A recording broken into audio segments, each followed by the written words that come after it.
Hello, আসসালামু আলাইকুম viewers. আর একটি নতুন ভিডিও নিয়ে আপনাদের সামনে উপস্থিত হলাম। আজকের ভিডিওতে মূলত আমি আলোচনা করব মুরগির পা অবেশ হয়ে যায় বা প্যারালাইসিস হয়ে যাওয়ার কারণ কি, এবং এরকম যদি সমস্যা হয় তাহলে দ্রুত সুস্থ করতে কী ওষুধ ব্যবহার করতে হবে।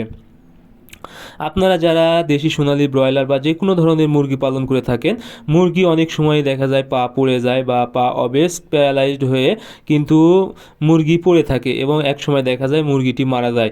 এতে কিন্তু আপনারা ওই মুরগি থেকে যে প্রফিটটা পাওয়ার কথা ছিল তা কিন্তু আপনারা লসের সম্মুখীন হয়ে যান। এজন্য এই সমস্যাটা যেন না হয় বা মুরগি যেন প্যারালাইজড বা পা যেন অবশ হয়ে না যায়, সেক্ষেত্রে অবশ্যই আপনাদেরকে কিছু বিষয় লক্ষ্য রাখতে হবে। আপনাদেরকে বুঝতে হবে আসলে এই সমস্যাটা কেন হয়। এই সমস্যাটা হওয়ার প্রধান কারণ যদি কোনোভাবে ভিটামিনের ঘাটতি পড়ে, অর্থাৎ ক্যালসিয়াম বা B1 B2 B6 এই জাতীয় ভিটামিনের যদি ঘাটতি পড়ে তাহলে কিন্তু এই সমস্যাটা হয়। বা অনেক সময় কিন্তু মুরগির অসুস্থ হওয়ার পরে অ্যান্টিবায়োটিক প্রচুর পরিমাণে যদি চলে বা বেশি পরিমাণে যদি অ্যান্টিবায়োটিক চলে, সেক্ষেত্রে কিন্তু আপনাদের এই মুরগির পা প্যারালাইজড হয়ে যায়।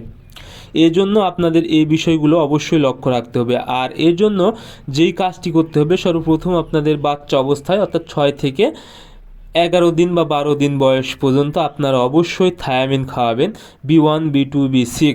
এই ওষুধটা যদি আপনারা খাওয়াতে পারেন, আশা করি মুরগির যে ভিটামিনের ঘাটতি অর্থাৎ প্যারালাইসিস হওয়ার সেই সমস্যাটা আর হবে না, এবং আপনাদের মুরগির বাচ্চা বা মুরগি কিন্তু সুস্থ থাকবে, অর্থাৎ মুরগির পা মোটা হবে, এতে কিন্তু প্যারালাইসিস বা পা অবেশ হবে না।